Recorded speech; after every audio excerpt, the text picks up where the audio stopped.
hosting a big Humane Society event with my wife, Tori, and we're doing a anti-fur, like it's a fashion show that is essentially advocating ways to wear clothing that do not feature animal, products. And so it's like there's all these really interesting designers and trying to make it fashionable. And Tori and I have been very involved lately with the Humane Society. So a great way to get involved is to buy a ticket to that event, which is actually on Saturday in LA.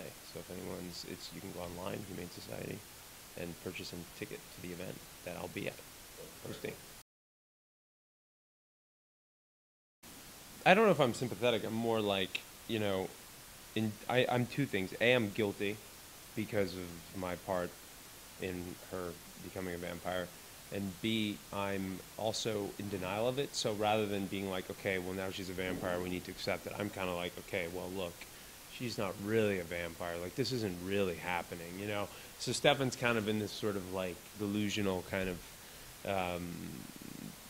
world of denial in a way, which is all going to obviously burst to a bubble. And he's going to start crying hysterically. Like, just like that. As you'll see in the season premiere, we actually make a very bold statement in that Stefan says, look, he says, I didn't mean for Elena to die. He tells that to Damon. He says, I didn't mean for her to die. I was trying to think of his exact words because it was months ago that I shot it, but it was something to the extent of,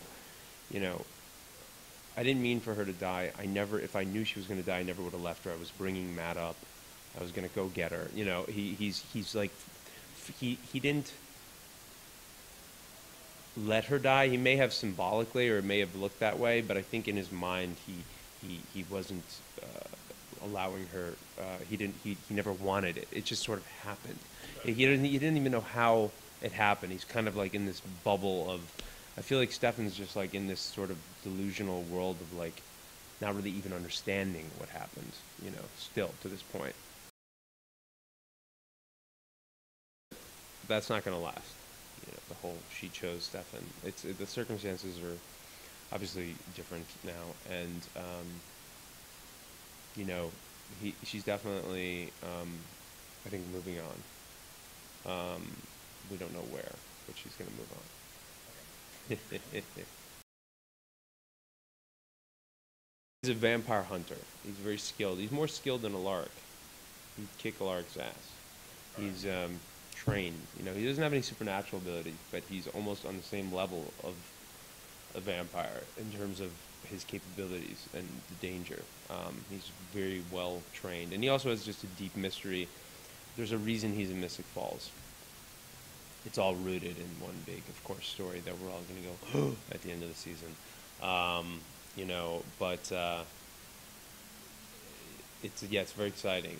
But he did a great job. He's a good actor. This guy Todd, and he's him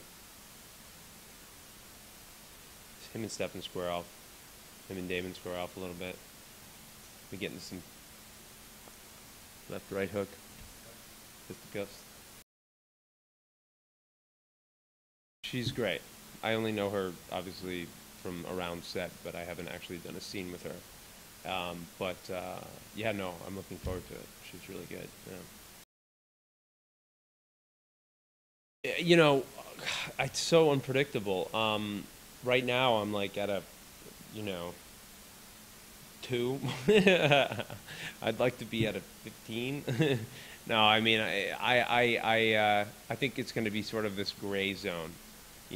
I don't know if it's going to be good. I think it is all sort of contingent upon him and Elena. So like when him and Elena break up, I think his Ripper capabilities are much, higher or escalated. But I think that when him and Elena are, lovey-dovey, I think he's got more reason to be a goody two-shoes, which I don't like.